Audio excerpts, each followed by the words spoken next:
तो जैसा कि तुम्हें याद ही होगा कि 1 तारीख से नवंबर स्टार्ट हो गया है और नवंबर का स्टार्ट होना मतलब आया आया आया। वैसे तुम्हारा तो नहीं पता मगर मेरा एनएनएन 1 तारीख के 1 बजे ही टूट गया था और मेरा टूटा है तो मैं तुम्हारा भी तोड़ूंगा। तो इसीलिए आज तुम्हारे लिए एक ऐसी एच मानवा लेके आया हूँ जो तुम्हें तुम्हारा एनएनएन तोड़ने में मजबूर कर देगी। तो इस एच मानवा का नाम है द होल इज ओपन, जिसके अंदर एक होल काफी ज्यादा इंपॉर्टेंट है। नहीं, यहाँ उस होल की बात नहीं हो रही है, मतलब हाँ उसका कॉन्सेप्ट थोड़ा मिलता जुलता है मगर एग्जैक्ट उस चीज की बात नहीं हो रही है। तो अगर तुम्हारा एनएनएन अभी तक नहीं टूटा है तो इस चैलेंज को लो अपने हाथ में, और अगर टूट गया है तो तुम क्या ही कर सकते हो, एक बार और तोड़ लो। तो स्टोरी की स्टार्टिंग में हम अपने मेन कैरेक्टर को देखते हैं जिसका सपना होता है बहुत अमीर बनना, मगर फिलहाल के टाइम पे वो बेरोजगारी है। तभी हमें एक फ्लैशबैक दिखाया जाता है जिससे हमें पता चलता है कि वो अपने 20s के स्टार्टिंग में आर्मी में जॉब करता था जो कि उसे जमा नहीं, जिसके बाद वो अपने मिड 20s में ट्रेडिंग लाइन में आ गया और अपने सारे पैसे हार गया।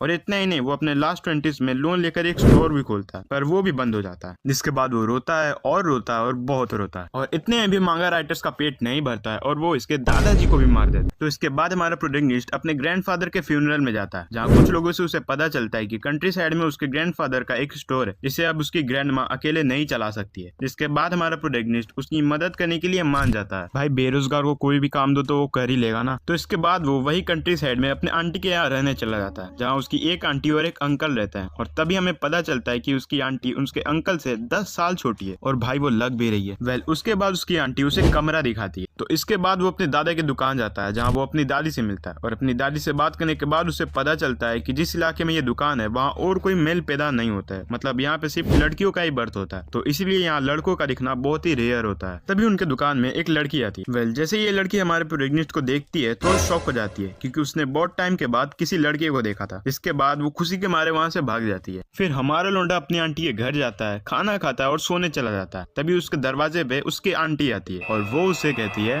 Good night. यहाँ दूसरा दिन हो जाता है और हमारा प्रोटैगनिस्ट अपनी दुकान पे जाता है और अपनी दादी से पूछता है कि उसे क्या करना है। जिसके बाद उसकी दादी उसे एक रूम में ले जाकर बोलती है कि अब तुम्हें यहाँ काम करना होगा। जिसके बाद उसे वहाँ अपने ग्रैंडफादर का एक मैनुअल दिखता है और उसे पढ़ने के बाद उसे पता चलता है हमारे प्रोटैगनिस्ट को अपना छोटा प्रोटैगनिस्ट एक होल में डालना होगा। बस उसे इतना ही करना है, बाकी काम सामने वाला करेगा। और तभी जो लड़की उनके दुकान से भाग गई थी वो वापस आती है, मगर इस टाइम वो उस होल को यूज करने आई थी। जिसके बाद वो तो इसी के साथ इसका पार्ट 1 यही खत्म होता है। तो देखो ये मानवा बहुत बड़ा है और इसमें बहुत सारे चैप्टर्स अभी बचे हुए हैं और आगे चल के इसकी स्टोरी और ज्यादा इंटरेस्टिंग हो जाती है। तो अगर तुम्हें इसे पसंद करोगे तो मैं इसे कंटिन्यू करूंगा। और हाँ मुझे पता है ये वीडियो थोड़ी लेट है क्योंकि फेस्टिवल का सीजन है तो मुझे थोड़ी दिक्कत हो रही थी, मगर अब तो वीडियो रेगुलर आएगी तुम्हारा एनएनएन जो बर्बाद करना है। तो मिलते हैं अगली वीडियो में, तब तक के लिए